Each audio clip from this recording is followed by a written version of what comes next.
23일이네. 네, 여러분 반갑습니다. 오늘이 2월 23일입니다.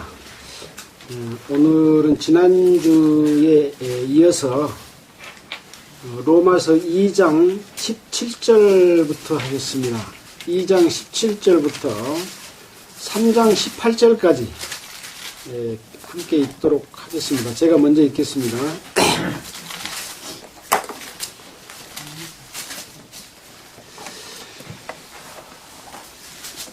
로마서 2장 17절.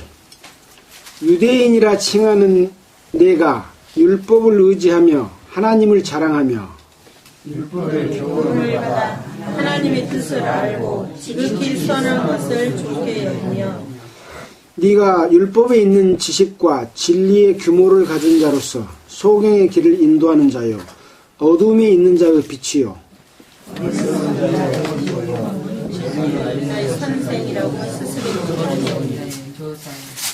그러면 다른 사람을 가르치는 내가 내 자신을 가르치지 아니하느냐? 도적질 말라 보안파는 내가 도적질하느냐? 가늠하지 말라 말하는 내가 가늠하느냐? 무성을 가증히 여기는 내가 신사 물건을 도적질하느냐? 율법을 자랑하는 내가 율법을 범함으로 하나님을 욕되게 하느냐? 기록된 바와 같이 하나님의 이름이 너희로 인하여 이방 중에서 모독을 받으리라. 네가 율법을 범한즉 할례가 유익하나 만일 내가 율법을 행한즉 할례가 유익하나 만일 율법을 범한즉 내 할례가 무할례가 되었느니라. 그런즉 무할례자가 율법의 제의를 지키면 그 무할례를 할례와 같이 여길 것이 아니냐. 또한 본래 무할례자가 율법을 온전히 지키면 의문과 할례를 가지고 율법을 범하는 너를 판단치 아니하겠느냐. 이르저 표면적 유대인이 유대인이 아니요 표면적 이신의 할례가 아니라 오직 이면적 유대인이 유대인이며 할례는 마음이 할지니 신령에 있고 의문에 있지 아니한 것이라. 그 칭찬이 사람에게서가 아니요 다만 하나님에게서니라.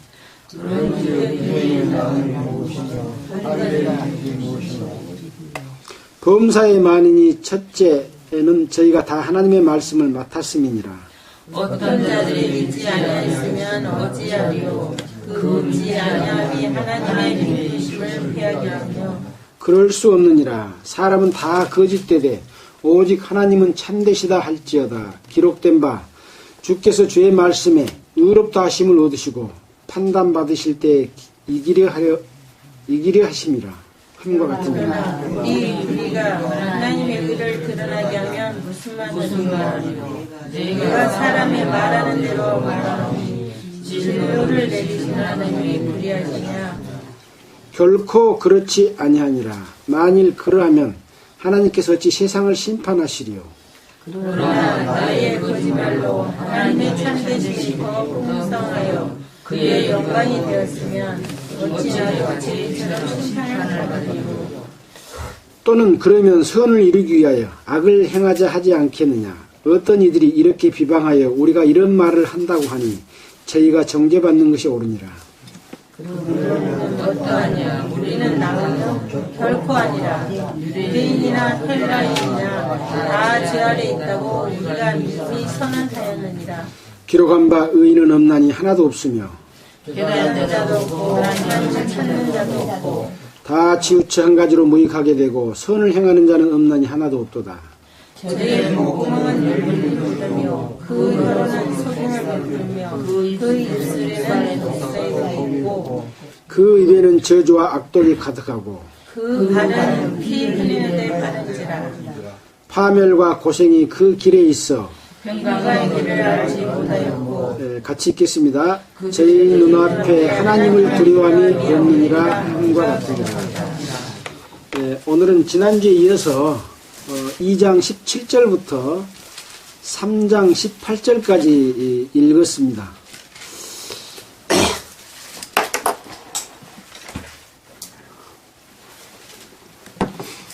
지금 우리는 바울 사도께서 로마에 있는 성도들에게 편지하는 내용을 통해서 우리가 비록 그때 우리가 없었지만은 우리에게 사도 바울이 하나님께서 사도 바울을 통해서 말씀하신 내용을 우리가 지금 그것을 보고 있다 이렇게 생각하면서 말씀을 듣자는 말씀을 드렸죠. 그래서 이 로마 지역하고 우리가 살고 있는 지역하고는 똑같이 이방 지역입니다. 그래서 로마에는 유대인들이 로마에 살고 있었고 또 대부분의 이방인들이 유대에 살고 있는 그런 지역이기 때문에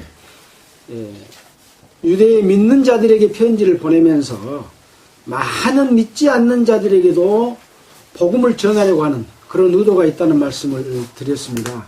그래서 우리가 그동안에 배웠던 내용을 살펴본다면 하나님 앞에 죄가 어디로부터 온 것이냐, 하나님을 알되 하나님께 영화롭게도 아니하고 감사치도 아니하고 오히려 그 생각이 허망하여짐으로 말미암아서 미련한 마음이 어두워져서 헛된 것을 섬기는, 우상을 섬기고 또 샤머니즘적인 어떤 그 사상을 가지고 자꾸 귀신을 섬기는, 하나님을 섬기지 않고 다른 신을 섬기는 쪽으로 가게 됐다.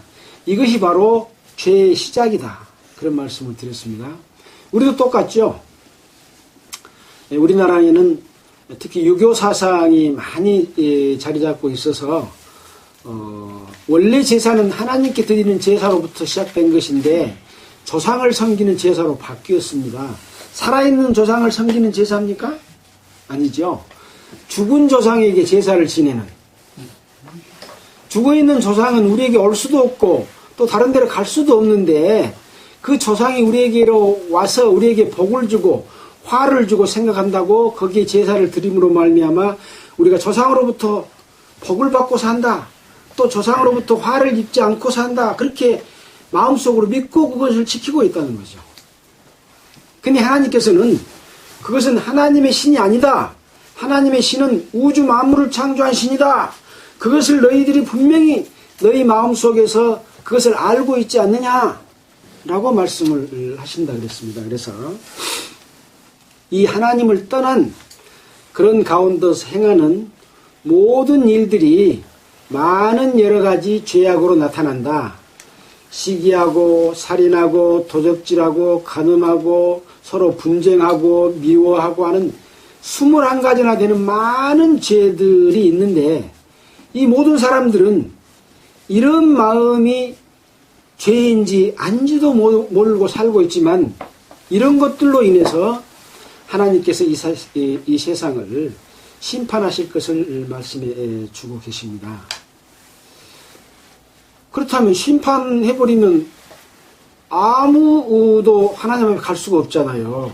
그래서 하나님께서는 어떻게 하면 그런 죄 가운데 있는 사람들을 구원해서 하나님의 자녀로 삼고 영원한, 하나님이 창조하신 영원한 하늘나라가 우리에게 준비되어 있는데 그곳에 갈 수 있도록 할 것이냐 하는 부분들을 지금 노마의 그 길을 알려주고 있고 그 알려준 길이 우리에게도 똑같이 알려주고 있는 그런 상황입니다. 길을 잘 보고 가면 갈 수 있겠죠.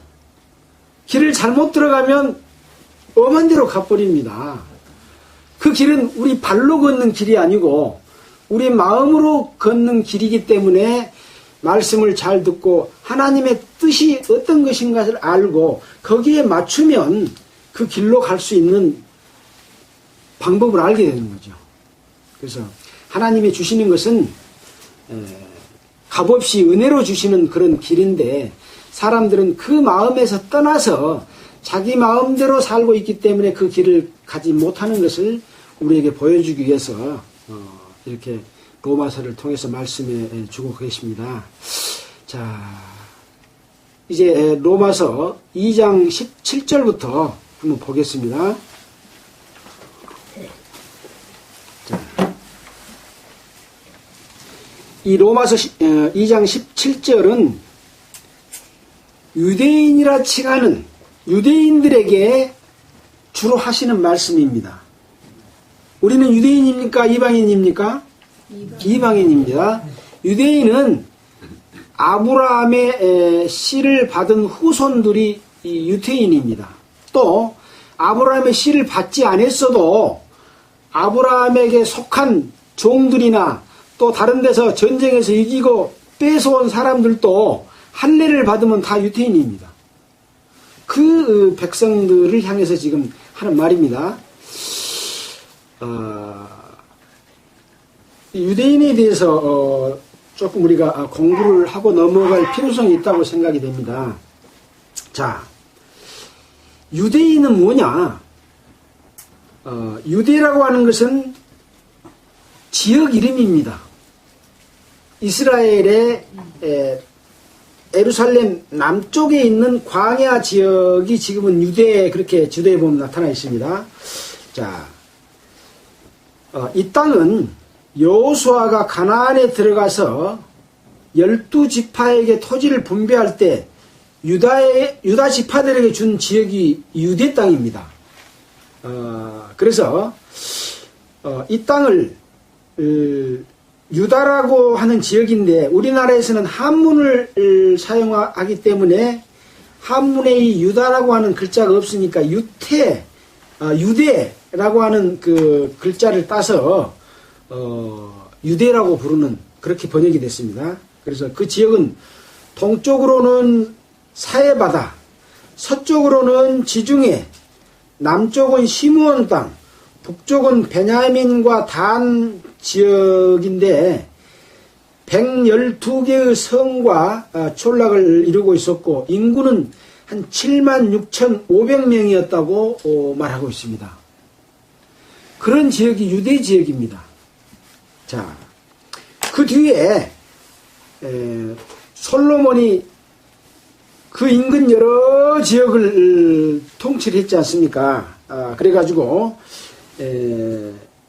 이스라엘을 나라를 건립했는데 솔로몬이 이방 여인을 끌어들임으로 말미암아 이방 여자들이 가지고 온 신을 섬기게 됐고 그것으로 인해서 하나님이 벌을 내려서 솔로몬 왕국을 멸망시키기로 해가지고 북쪽 이스라엘, 남쪽 유대 왕국으로 나눠졌습니다. 그래서 북쪽 이스라엘은 약 208년 동안 19명의 왕들에 의해서 통치가 됐고 BC 722년에 아수르 제국에게 멸망을 당했습니다.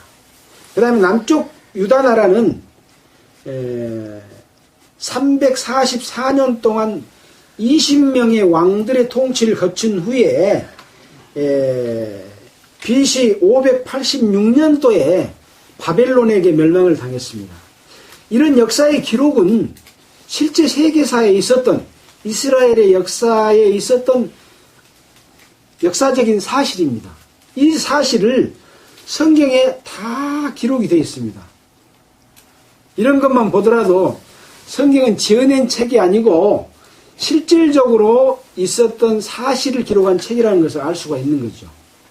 자, 이렇게 해서 이제 유대 나라가 이렇게 멸망이 됐는데 성서사전에 찾아보면은 남쪽 유대 나라로 됐던 이 나라는 메데 파사에게 속해 있는 동안에 고레스왕 원년에 수르바벨의 인도로 유대인 5만 명이 예루살렘으로 돌아와서 성전을 개축했다고 성경에 나와 있습니다. 그 다음에 그 뒤에 주전 332년에는 마케도냐에게 멸망을 당했고 또 주전 200년에는 수리아는 현재의 시리아입니다. 시리아 나라입니다. 나라에게 또 멸망을 당하고 또 주전 163년에는 유대인 마카비가 국권을 회복해서 약 100년 동안 자주독립 국가로 지내다가 예수님 오시기 63년에 다시 로마에게 패해가지고 예수님 오실 당시에는 이 유대 나라가 로마에 속국하게 있는 그런 상황에 예수님이 왔었죠. 자, 이런 역사를 가지고 있다는 것을 우리는 사실적으로 알아야 됩니다. 그 다음에 예수님이 오셨다가 하늘나라의 복음을 전하고 우리의 모든 죄를 용서하시고 부활 승천하신 이후에 주후 614년에는 터키에게 또 멸망을 당했고 636년에는 회교도 오말에게 점령을 당했고 또 주 1099년에는 십자군에 의해서 잠시 해방됐다가 다시 주후 1187년도에 이집트에 그 다음에 또 1291년에는 다시 터키족에게 속해 있었습니다. 그러다가 그 당시에 1차 세계대전이 일어났고 1948년 5월 14일 날 현재의 이스라엘로 독립을 했습니다. 그 다음에 1967년 6.1 전쟁을 거쳐서 수많은 땅들을 뺏었지 않습니까? 그래갖고 엄청 큰 나라로 지금 이스라엘 나라가 바뀌었죠. 이런 역사를 갖고 있는 나라가 바로 유대 이스라엘 나라입니다. 자, 여기 2장 17절에 유대인이라 칭하는 네가 라고 할 때 유대 나라는 어떻게 해서 생긴 나라다 하는 것을 우리가 알고 있으면 그 분위기랄까 정서를 이해하는 데 도움이 되겠죠. 자, 이제 읽어가면서 또 살펴보겠습니다. 유대인이라 칭하는 네가 율법을 의지하며 하나님을 자랑하며 율법의 교훈을 받아 하나님의 뜻을 알고 지극히 선한 것을 좋게 여기며 네가 율법에 있는 지식과 진리의 규모를 가진 자로서 소경의 길을 인도하는 자요 어둠이 있는 자의 빛이요 어리석은 자의 훈도요 어린아이의 선생이라고 스스로 믿으니. 여기 쭉 나열해놓은 내용들을 보면 마치 그 선한 것을 좋게 여기고 율법을 지키고 진리의 규모를 지킨 것처럼 이렇게 되어 있지 않습니까? 근데 이것은 하나씩 하나씩 끊어진 내용이고 유대인이라 칭하는 네가 스스로 믿으니 이 말 안에 전부 중간에 끊어진 내용입니다. 그러니까 말하자면 율법의 교훈을 받았다 하는 것도 율법의 교훈을 받았다고 스스로 믿으니 또 하나님의 뜻을 안다고 스스로 믿으니 지극히 선한 것을 좋게 여긴다고 스스로 믿으니 또 내가 율법에 있는 지식과 진리의 규모를 가진 자라고 스스로 믿으니 이런 이야기입니다. 소경의 길을 인도하는 자여 어둠이 있는 자의 빛이여 어리석은 자의 훈도여 어린아이의 선생이라고 스스로 너희들이 믿고 있다. 그 말은 뭐예요? 실제로는 너희들이 그렇게 하지 못했다. 그런 이야기입니다. 예. 그래서 유대인들은 자기 자신들이 하나님이 우리를 선택했고 우리는 그 선택한 민족으로서 어떤 우월성을 가지고 있고 하나님이 우리에게 율법을 줬고 율법을 우리가 잘 지키고 사는 사람들이다. 그러고 믿고 있었다는 거죠. 그러면서 뭐라고 말하냐.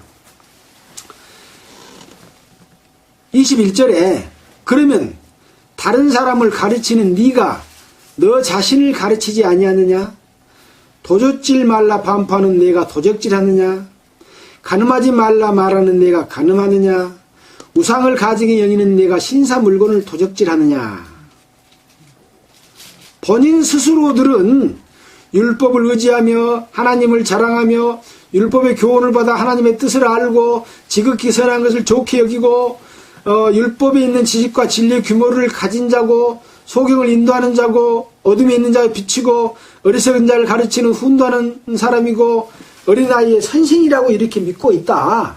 근데 그렇게 했다고 믿은 네 자신들이 네 자신은 가르치지 않냐?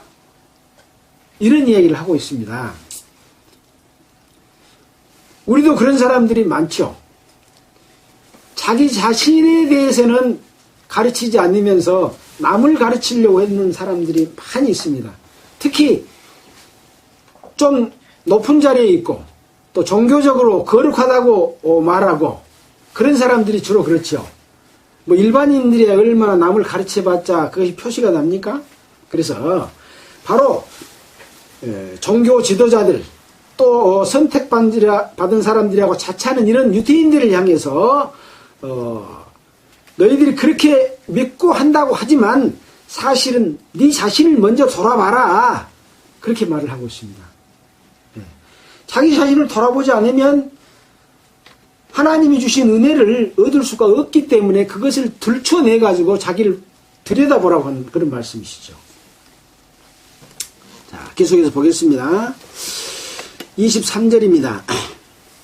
자, 22절을 보면 간음하지 말라 말하는 내가 간음하느냐 우상을 가지게 여기는 내가 신사 물건을 도적질하느냐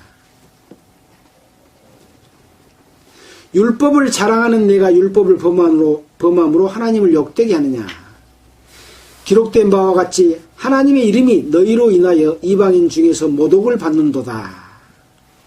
그러니까 유대인들은 율법을 지킨다고 하고 하는데 실질적으로 율법을 지키지 못했다라고 하는 것을 하나님께서 들춰주시죠. 자, 우리가 이런 예는 지금 하나님이 바울을 통해서 로마에 있는 유대인들에게 말을 했지만 예수님이 이 땅에 오셨을 때 그런 말을 했습니까? 안 했습니까? 예, 했습니다. 바로 유대인들을 향해서 말을 한 내용들이 나오지요. 자, 그래서 보면은 마태복음을 한번 보겠습니다. 마태복음 7장입니까? 5장입니까? 한번 보겠습니다.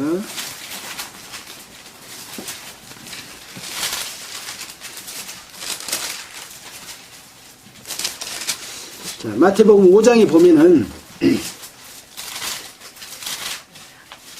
21절입니다.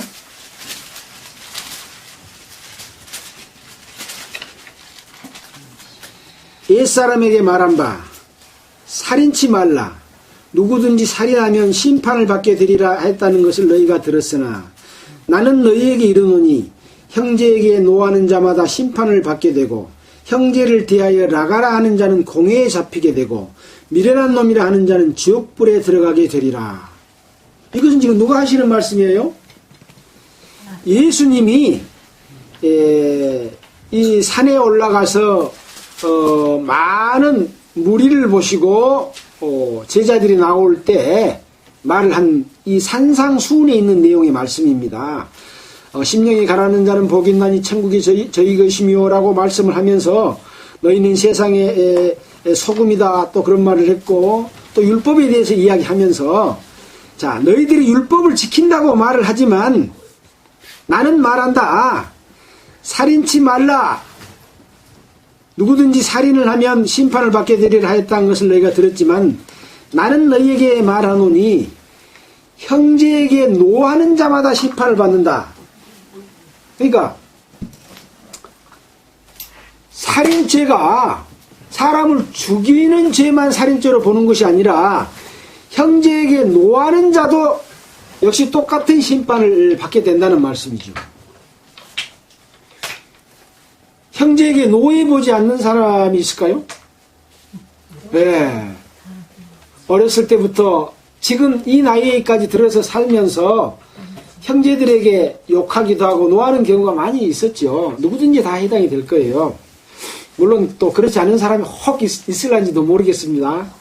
자, 심판을 받게 되고 또 형제에 대하여 라가라 하는 자는 공회에 잡히게 되고 라가가 뭡니까? 라가? 이것은 히브리인의 욕설입니다. 욕. 미련한 놈아 그 말입니다. 미련한 놈아. 우리가 그 말 잘 쓰지요. 미련한 놈아. 그런 말을 잘 쓰는데 이렇게 미련한 놈이라 하는 자는 공회에 잡히게 된다. 또 라가. 제가 좀 잘못 말했나? 라가. 미련한 놈이라 하는 자는 지옥불에 들어가게 되리라. 라가를 제가 설명을 예. 라가는 미련한 놈이란 말이 아니고 그 밑에 보면 라가는 히브리인의 욕설 그랬는데 속이 텅 빈 사람아, 그 말입니다. 속이 텅 빈 사람아. 예. 예, 미안합니다. 제가 말을 잘못해서. 그래서 이 속이 텅 빈 사람이라고 말한다든지 미련한 놈이라고 말한다든지 그렇게 되면 어디 들어가게 된다고요? 지옥불에 들어가게 되리라. 그렇게 말을 한 거예요. 자, 떠나가 볼까요? 27절입니다. 또 가늠치 말라 했다는 것을 너희가 들었으나 나는 너희에게 이르노니 여자를 보고 음욕을 품는 자마다 마음에 이미 간음하였느니라 라고 말을 하고 있습니다. 실질적으로 간음을 하지 않았어도 여자를 보고 음욕을 품으면, 또 여자들은 남자를 보고 음욕을 품으면 이미 간음했다 라고 말을 하죠. 하나님께서는 무엇을 이야기하느냐, 나타난 것만 보는 것이 아니라 마음 속에서 이미 그것을 마음을 먹으면 그 자체를 죄로 본다, 그렇게 이야기를 합니다. 이렇게 본다면 하나님 앞에 죄인이지 않는 사람은 아무도 없겠죠. 나는 이렇게 말을 했는데 너희들은 지금 율법을 지킨다고 말을 하고 있냐? 라고 말을 하는 것이죠. 그래서 실질적으로는 마음에서 이렇게 먹는 것 외에 유대인들은 많은 간음을 행하고 죄를 짓고 형제를 미워하고 살인하는 이런 일들을 계속 해왔습니다. 이스라엘의 역사 속에서도 우리는 이런 것들을 많이 볼 수가 있었죠. 자, 아까 유대에 대해서 잠깐 역사를 살펴봤는데, 원래 하나님께서 에덴 동산에 아담과 이브를 창조하고 마귀에 의해서, 타락한 천사에 의해서 죄를 짓고 이 지상에서 쫓겨나는 그때부터 계속해서 사람들은 하나님을 떠나서 죄를 짓는 그런 역사를 계속 진행해 내려왔습니다. 이제 에덴 동산에서 쫓겨난 이후에 세상에 죄가 간영함으로 말미암아 노아의 홍수 사건이 있었다고 그랬죠. 이것은 이제 창세기 6장에서 8장에 나오는 내용이고, 우리가 그 역사적인 사실이라고 하는 내용들은 창조과학에서 김명현 교수가 그런 내용들을 증명하는 내용들을 우리가 봤습니다. 미국에 있는 어딥니까? 그랜드 캐년, 엄청나게 높게 펴에 있는 그런 것들이 다 노아의 홍수로 인해서 파인 흔적들이다 하는 것을 과학적으로 설명해 주는 내용들을 봤습니다. 그런 것은 역사적인 사실이었습니다. 그 다음에 이제 노아의 홍수 이후에 셈족과 함족과 야벳족인데, 이 세 사람은 다 노아의 세 자녀들이었잖아요. 우리는 어디 족에 해당됩니까? 네? 함은 아프리카 쪽이죠. 그 다음에 야벳족은 백인족입니다. 우리는 셈족이고, 셈족이 큰아들입니다. 그러면 어떻게 보면 우리는 하나님의 그 장자의 반열 속에 있는 것이죠. 노아의 후손 중에서 장자에 해당됩니다. 그래서 이 셈족이 우리 조상들인데 큰아들의 후손이죠. 그래서 이 셈족의 후손들을 통해서 하나님의 역사가 계속해서 이어져 내려온 것을 볼 수가 있습니다. 그래서 이 셈족의 후예 속에 아브라함도 셈족에 속합니다. 그래서 아브라함이 이삭을 낳고 이삭이 야곱을 낳고 야곱이 12아들을 낳았다 하는 내용들은 성경을 공부한 사람들은 다 아는 내용이죠. 또 이것은 이스라엘인들의 역사고 성경 속에 다 기록되어 있는 내용입니다. 자, 야곱의 12아들 중에서 요셉이라는 아들이 있었는데, 이 야곱이 요셉을 제일 아끼고 사랑해. 그러니까 이 형제간들이 이 요셉을 질투를 해가지고 어느 날 아버지가 그 들판에서 일하고 있는 형들에게 먹을 걸 갖다 주라고 보냈는데, 형들이 이 요셉을 죽이려고 하다가, 죽이면 되겠냐, 땅속에다가 묻어불자, 그렇게 해가지고 땅속에다 묻으려고 하다가 애굽 상인들한테 팔아버렸죠. 그래가지고 애굽으로 가가지고 애굽에서 보디바르 집에서 군대 장관의 집에서 거기서 일을 해주고 있다가 감옥에를 잡혀 들어갔죠. 그것도 이제 보디발의 아내가 이 요셉이 아주 준수하고 멋있게 생겼기 때문에 요셉하고 간음을 하려고 억지로 하려 해도 안 되니까 옷을 붙잡을 때 옷을 벗어불고 도망쳐 나왔는데 자기 남편이 오니까 요셉이 나를 겁탈하려고 옷을 벗고 자기들은 나한테 달라들었다 해가지고 감옥에 잡혀 들어갔잖아요. 거기 가가지고 꿈을 해몽을 해줬는데 그 꿈 해몽을 해준에서 살아난 사람이 바로 왕궁에 있었던 사람이에요. 그래가지고 바로 왕이 꿈을 꿨는데 꿈속에서 살찐 7소하고 아주 파리한 7소가 있었는데 살찐 7소가 파리한 7소를 잡아먹는 파리한 7소가 살찐 7소를 잡아먹는 그런 꿈을 꿨고 또 곡식단이 있었는데 이 곡식단이 나중에 곡식단이 이것을 크게 해야 하는 그런 것들을 이제 꿈을 꿨는데 제가 정확히 말은 못하고 있습니다.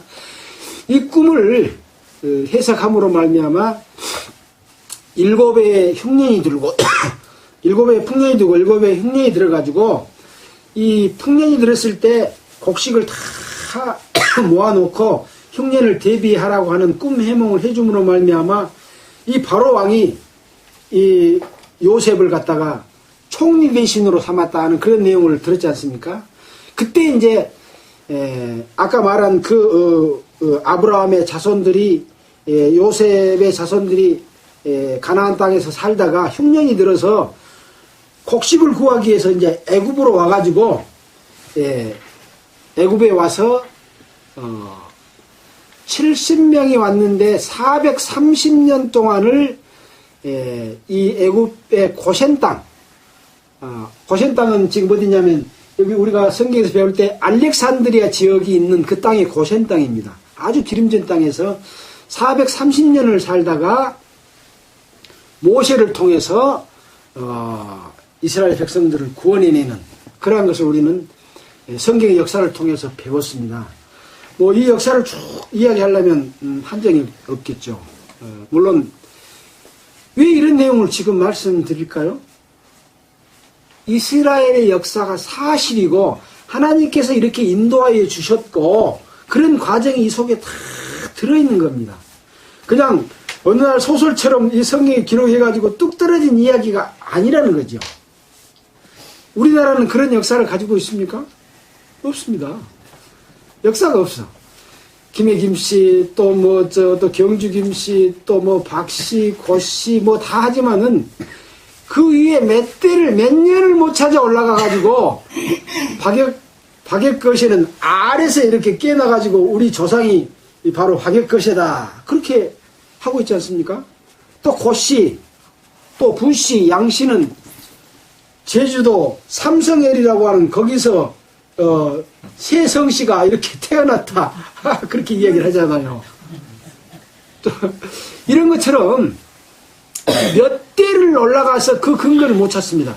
근데 성경에는 수천 년, 6,000년의 역사를 쫙 기록해놨는데 그 기록이 사실이라고 하는 내용들을 다 증명할 수 있는 그러한 것들을 우리는 볼 수 있기 때문에 바로 인류 역사의 시작에서부터 지금까지 모든 내용들은 성경을 통해서 우리가 알 수가 있습니다. 그러니까 사람들이 이것을 모르기 때문에 예수 믿는다라면 넌 서방 종교를 믿어야 그렇게 말을 하죠. 근데 우리는 어디서 오는 민족이라고요? 아까 말했죠?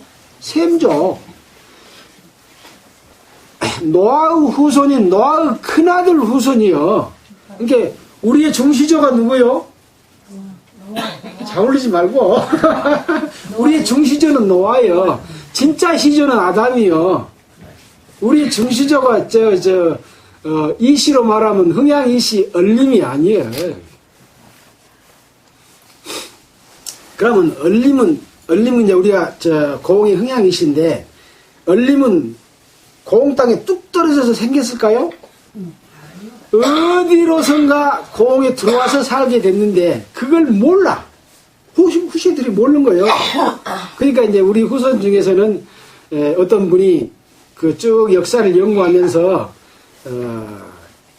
이 씨가 김해 김씨로부터 나왔는데 그 중에 사세손에 반란을 일으켰던 이자겸이 난을 일으켰던 그 난에 보면은 인천 이 씨의 사세손해가 얼림이 있다 하는 것을 발견을 하고 우리는 거기서 왔다 그러니까 문중에서 난리가 났어요. 우리가 그러면 김해 김씨 후손이란 말이야. 저놈 쫓아내버려야 된다 해가지고 막 싸움이 일어나고 그랬습니다. 저는 그것이 맞은 것 같아요. 그래갖고 죄를 짓고 이제 예. 고흥 땅으로 옮겨져. 예. 그래서 쫓겨와가지고 고흥에서 후손을 퍼뜨리다 보니까 이제 그 흥양이 씨는 흥양이란 말은 고흥이잖아요. 고흥 씨도 고흥이잖아요. 예. 그런 것처럼 몇 대를 못 찾아 올라가니까 사람들이 그렇게 만드는 거예요. 족보도 만든 겁니다. 족보가 없는 사람 많이 있어요, 없어요?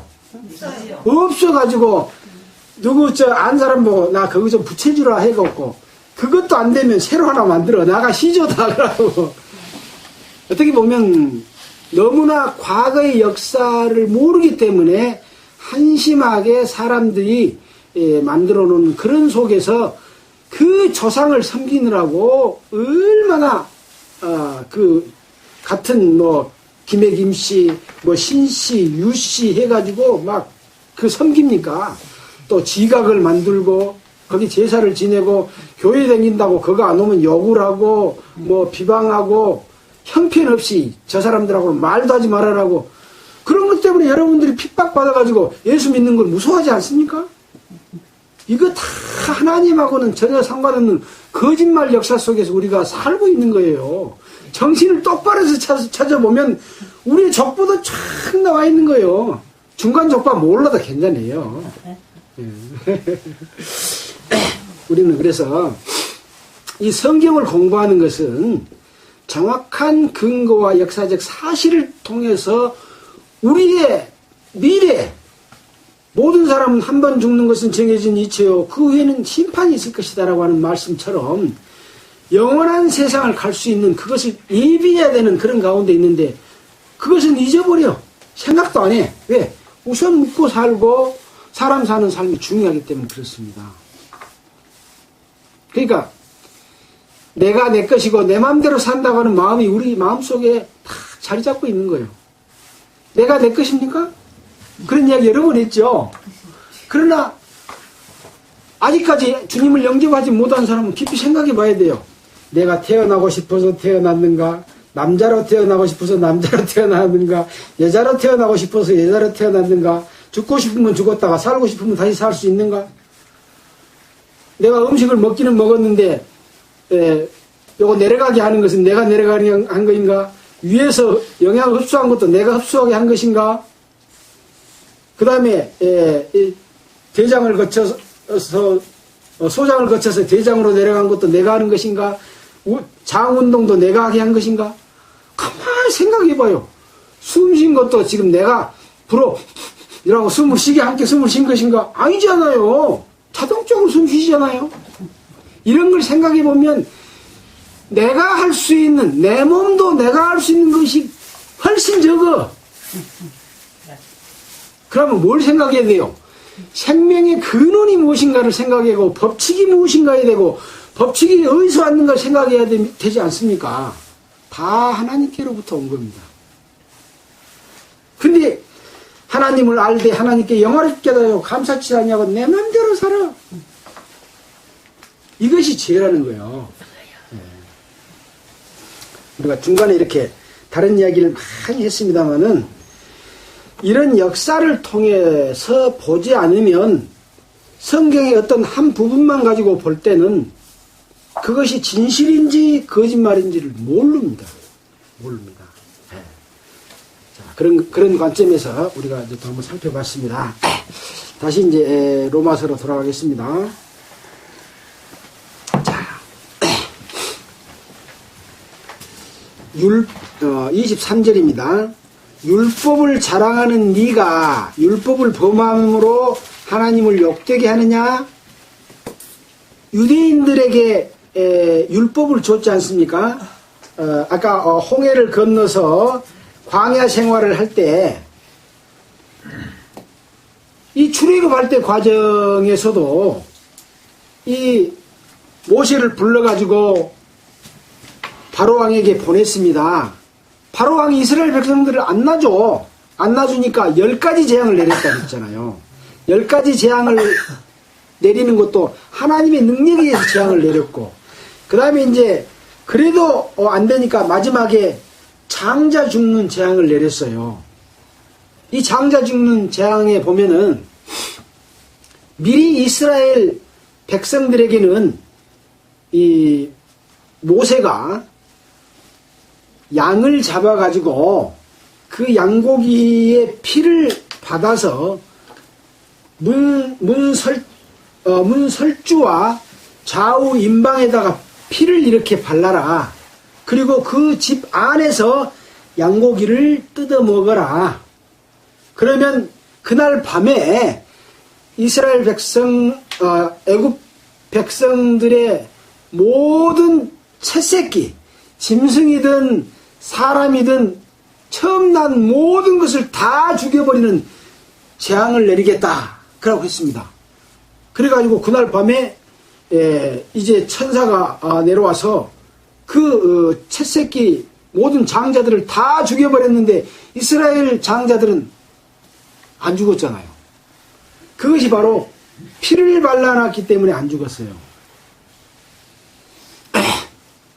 이것이 바로 이제 유월절이라고 그럽니다. 이스라엘 백성들은 지금도 그 유월절을 지킵니다. 우리가 출애굽할 때 피 발라가지고 우리가 살았기 때문에 그 날을 기념하자 그래가지고 지금도 그걸 지키고 있다니까요. 절기로서 이스라엘의 제일 큰 명절은 출애굽할 때 피 발라서 그날 살아난 날 기념하는 것이 제일 큰 명절입니다. 우리는 설날이 제일 큰 명절이죠. 또 농사 다 지놓고 하나님께 감사하기 위해서 지낸 날이 뭔 날이에요? 추석이요. 원래 추석은 농사를 잘 지게 해줘서 하나님 감사합니다 드리는 제사예요. 그래 지금은 누구한테 지내요? 조상한테 지내. 조상님 감사합니다. 조상님이 농사 지게 해준 거예요? 하나님이 볼 때는 야 이놈들 저것들 웃기고 있네. 내가 다 비 주고 다 바람 주고 공기 주고 해서 농사 지어놓으니까 조상한테 제사 지내네. 이거이 죄라는 겁니다. 죄가 큰 죄 지어서 죄진 거 아니에요. 네. 근데 그 죄를 지음으로 말미암아 하나님을 떠나서 모든 잘못된 삶을 사는 거예요. 그래서 죄인 겁니다. 이제 노아우 홍수 출애굽 사건도 여러 가지 이 증거 자료들이 많이 있습니다. 그거 다 보여주면 진짜 이제 또 믿을 수가 있는데 그 나중에 복음 집회만을 할 때 그때 또 그런 거 보여드리겠습니다. 다 사실입니다. 네. 자, 출애굽했는데 하나님께서 인도해 주신 홍해를 갈라서 건너게 해주고 불기둥과 구름기둥으로 인도해주고 또 만나를 하늘에서 고기를 내려가지고 그것을 먹게 해주고 이랬는데 그 하나님을 잊어버리고 보이는 것을 섬기려고 해. 모세가 어디 가버렸냐. 사람이 안 보이니까 그냥 모세 찾느냐고 발버둥을 쳐. 모세는 지금 뭐하러 왔습니까? 하나님께서 시내산에서 산으로 올라와라 하고 이스라엘 백성들에게 율법을 주기 위해서 불러갔는데 이스라엘 백성들은 모세가 안 보이니까 우리를 인도해낸 사람이 없다. 그래가지고 송아지를 만들어갖고 이것이 우리를 인도한 신이다. 그런 거예요. 금송아지를 만들어가지고. 그게 바로 하나님이 안 보이니까 보이는 것을 섬기려고 그렇게 합니다. 우리도 안 보이면은 없다고 생각하지 않습니까? 신이 안 보여. 그렇게 하나님이 없어. 귀신이 안 보여. 아니, 귀신 없어. 근데 이상하게 귀신은 믿어. 하나님은 안 믿고 귀신 믿어요, 안 믿어요? 귀신 믿습니다. 실질적으로 귀신이 나타나는 경우들을 우리 어르신들한테 저는 이야기를 많이 들었어요. 예.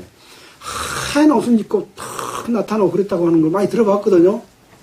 쭉 따라오다가 그냥 몇 시가 되니까 탁 사라져 보기도 했다, 뭐 그런 이야기 듣고 그랬는데, 또 점쟁이들이 점을 하지 않아요. 그러면 막 그 죽어있는 조상 흉내를 내면서 할머니 목소리로 말을 하면서 막 그 자손들한테 뭐 이러라고 제사 지내주라고 막 그랬다고 하는 거 들어봤잖아요. 그건 조상이 그 속에 들어와서 한 게 아니라 귀신이 그 조상의 흉내를 내가지고 귀신이 섬김을 받으려고 그런 거예요. 귀신이 있어요. 근데 귀신이 두목이 누구요? 바로 아담과 이브를 꼬였던 타락한 천사가 여러 귀신의 역할이 돼가지고 조상을 섬기게 만든 겁니다. 그걸 알면 조상을 섬길까요? 하나님을 섬겨야지. 예. 자, 근데 사람들은 보이는 것을 섬기려고 하기 때문에 우상을 만들었던 겁니다. 자, 그래서 율법을 주면서 율법에 맨 먼저 나온 게 뭐예요? 우상 섬기지 말라는 거예요. 우상 섬기지 마라. 왜? 하나님이 나를 섬겨야지 왜 우상을 섬기냐라고 말한 겁니다. 근데 그 율법을, 자, 유대인들이 어쨌다고요? 율법을 자랑하는 네가 율법을 범함으로 하나님을 욕되게 하느냐? 이 율법은 613가지라고 말합니다. 저는 안 씹어서 모르지만. 근데 우리가 10계명은 뭐 교회 다니는 사람이든 또 안 다니는 사람이든 10계명이 있다더라 그런 말은 다 들어봐서 압니다. 이 10계명은 우리가 들어봐서 알잖아요. 이 10계명, 이 율법을 자랑하는 네가 율법을 지켜요, 못 지켜요? 율법을 범함으로 누구를 욕되게 해요? 하나님을 욕되게 하는 거예요. 우리는 하나님의 택한 백성이고 하나님의 사랑함을 입은 하나님의 백성이고 우리는 하나님이 주신 율법을 지킨다 라고 자랑하는데 못 지키면 하나님을 욕되게 하는 겁니까, 아닙니까? 하나님의 백성이라고 말하면서 못 지키면 이방인들이 하나님의 백성이라고 말하면서 우리보다 더 죄를 많이 짓는구나 그러고 비방하지 않아요. 그러면 그 욕이 하나님께로 돌아간다 그 말이에요. 그렇다 그러고 지금 말하고 있습니다. 그래서 바로 로마에 있는 유태인들 바로 너희들 말이여 네가 율법을 지키고 그동안에 이런 일을 한다고 자랑했지만은 바로 네가 하나님을 욕되게 하고 있다 그러고 지금 말을 하고 있는 내용입니다. 자, 25절 네가 율법을 행한즉 할례가 유익하나 만일 율법을 범한즉 네 할례가 무할례가 되었느니라. 여기 할례가 나옵니다. 이 할례는 바로 하나님이 아브라함을 선택해서 이스라엘 백성들을 택할 때 아브라함의 그 하나님의 백성이라고 하는 증거로 할례를 행하라고 했습니다. 한번 보고 넘어가야 되지 않겠습니까? 중요한 내용이니까요. 자,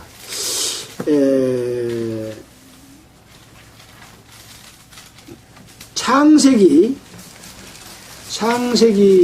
몇 장이냐?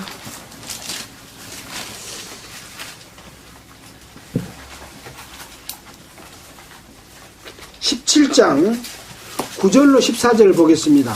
17장 9절로 14절.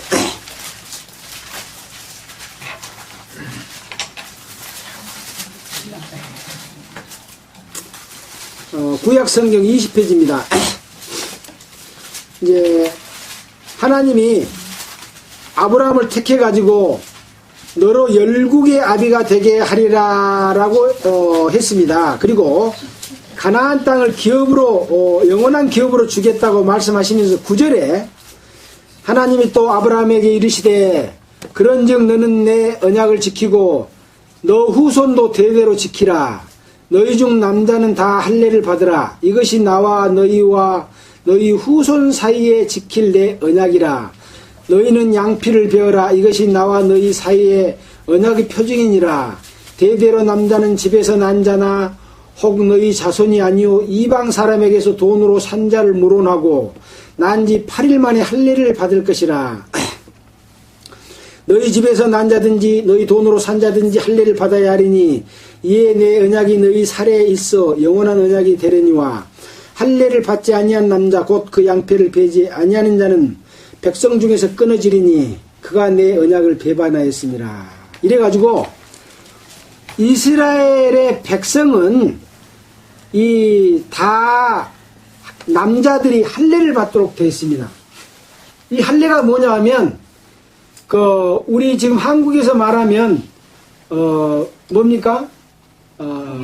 포경수술입니다. 성기의 겉껍질을 베게 하는 포경수술이거든요.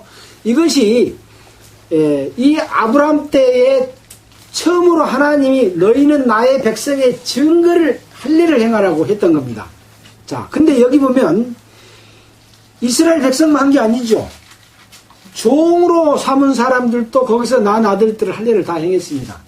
그래서 그 뒤에 보면 첫 할례를 아브라함도 했습니다. 그때 당시 성장한 사람들도 할례를 받았습니다. 아브라함은 나이 몇 살인가 그 뒤에 나와 있죠. 예, 그렇게 해서 할례를 행했는데 이렇게 이스라엘 백성들은 우리는 아브라함의 자손이고 우리는 할례 받은 사람이다 하는 것을 엄청난 자랑으로 생각을 합니다.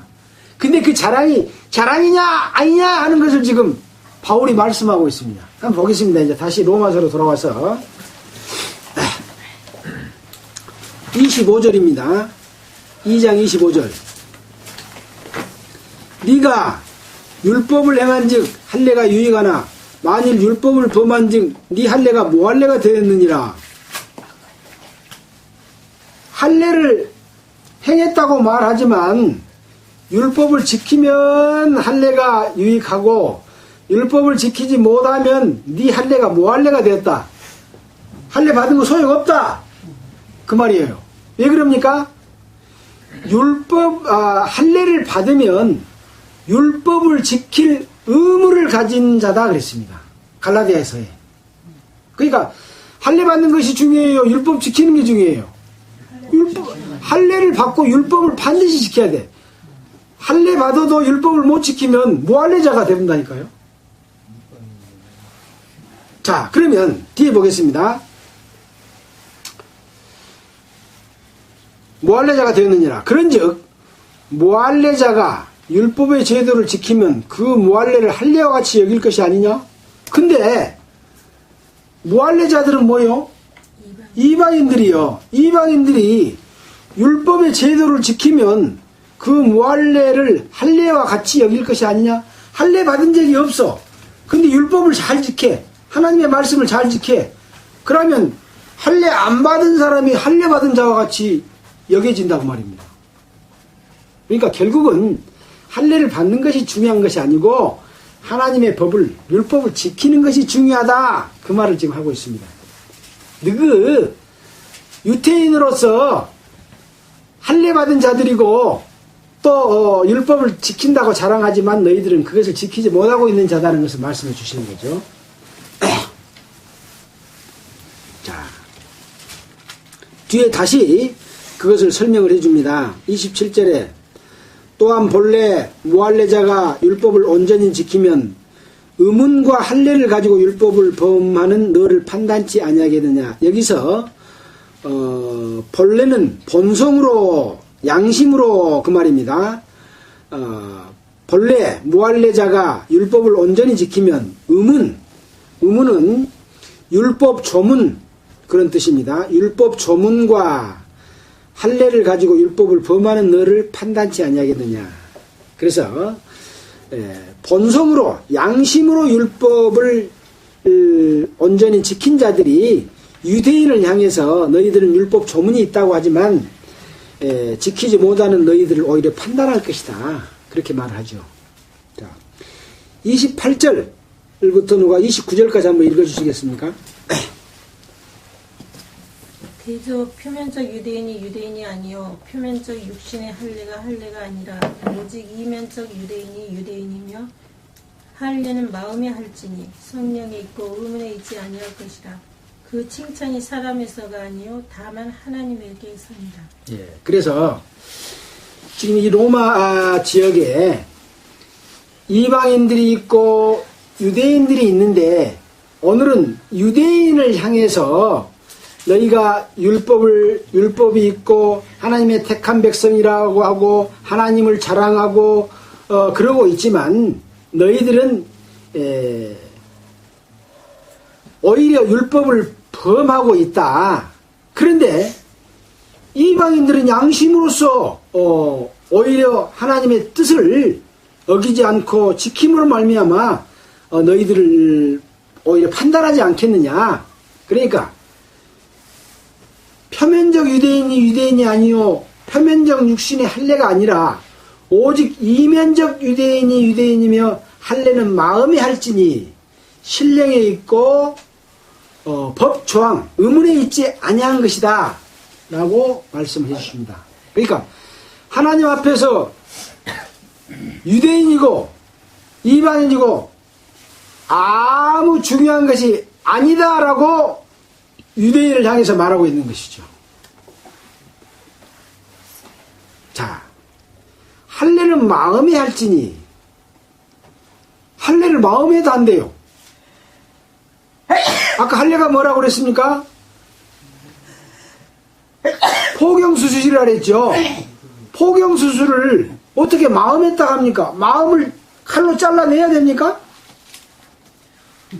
에? 마음에다 할지니 신령에 있고 영에 있고 율법 조항에 있지 않다. 법문에 있지 않다. 자, 성경에 보면 이런 말씀이 있습니다. 에레미야 4장 4절에 보면 마음의 가죽을 베고 마음속에 있는 껍데기를 벗기고 하나님 앞에 나와야 된다는 그런 말씀합니다. 마음의 가죽을 벗긴대요. 이거 뭘 이야기합니까? 내 양심이 하나님 앞에 밝히 드러나 있는 상태입니다. 그것이 바로 할례는 마음에 하라는 거예요. 실질적으로 그 할례는 사람 손으로 할 수 있어요? 없어요? 못합니다. 그래서 손으로 한 할례가 아니라 마음에 있다, 마음의 할례를 한다는 것이죠. 그래서 이 할례에 대해서 로마서 4장 11절 한번 볼까요? 4장 11절 그 뒤니까 한번 보십시오. 4장 11절 저가 할례의 표를 받은 것은 무할리시의 믿음으로 된 의를 인친 것이니 이는 무할례자로서 믿는 모든 조상이 되어 저희로 우러 여기심을 얻게 하려심이라.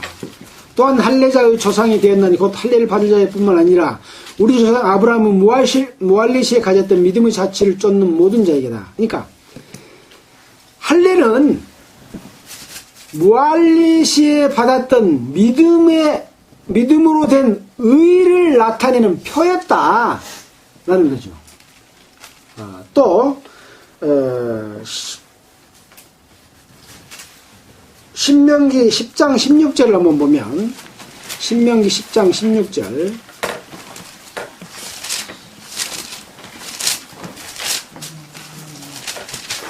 10장 16절에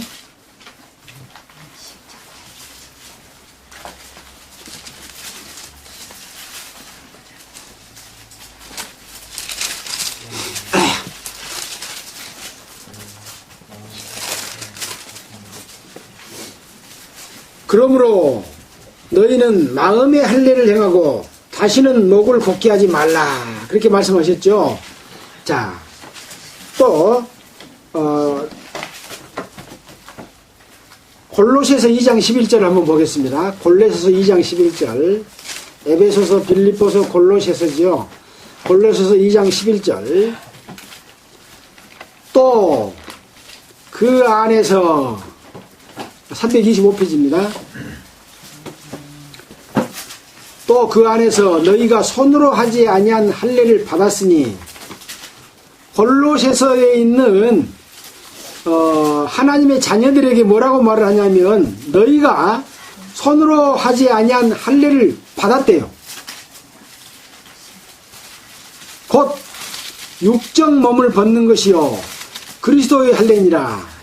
너희가 세례로 그리스도와 함께 장사되고 또 죽은 자들 가운데서 그를 일으키신 하나님의 역사를 믿음으로 말미암아 그 안에서 함께 일으키심을 받았느니라.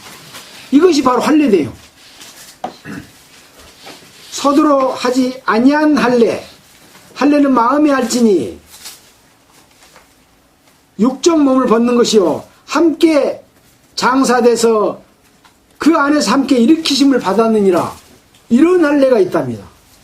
이런 할례. 마음에 하는 할례. 그 할례가 이제 앞으로 어떤 할례라고 하는 것을 설명해 주기 위해서 오늘 이 로마서를 통해서 할례는 손으로 한 할례가 아니고 마음으로 하는 할례를 받아야 된다라고 말하고 있습니다.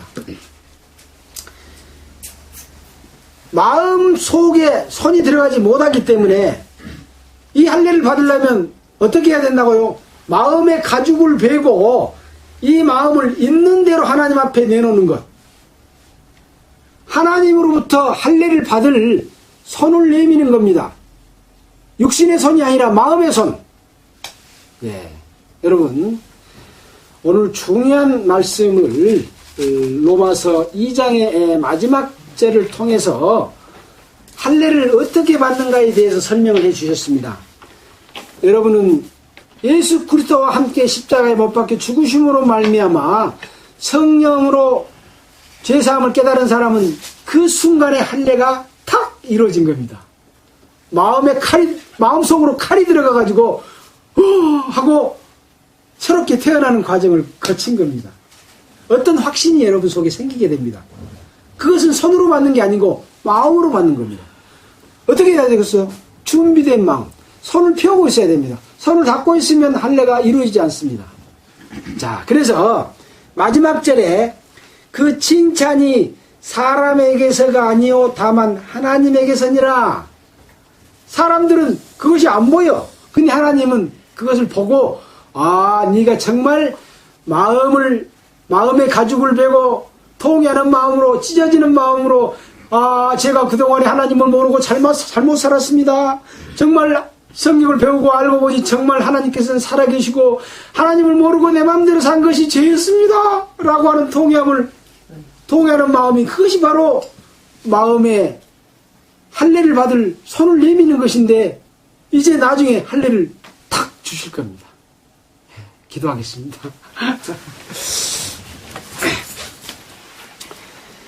하나님 아버지 참으로 감사를 드립니다. 오늘은 유대인들이 하나님을 믿고 하나님을 자랑하고 율법을 지킨다고 했지만 참으로 그들이 행하는 육신적인 그러한 지킴은 하나님을 참으로 섬기고 지키는 것이 못된다. 오히려 하나님을 욕되게 했다. 유대인이나 헬라인이나 아무 소용이 없고 할례는 마음에 해야 된다 라고 하면서 우리가 어떻게 주님의 은혜를 받아들일지에 대한 말씀을 가르쳐 주신 것을 참으로 감사를 드립니다. 말씀을 듣는 모든 사람들이 마음에 가죽을 베고 자기 마음을 하나님 앞에 드러내놓고 죄인인 상태에서 주님이 주신 은혜를 간구할 때 우리의 마음속에 주님께서 친히 하나님의 손으로 할례를 행해 주실 것을 믿습니다. 그날까지 우리 마음을 단단히 붙잡고 하나님 앞에 드러나게 자기 자신을 양심의 입각에서 받아들일 수 있도록 준비하게 하여 주시옵소서.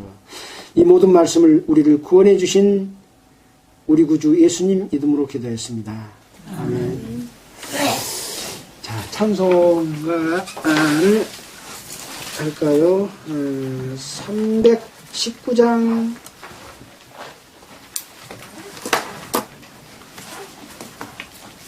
한번 19장 있습니까? 네. 저것이 섰네. 방송. 네.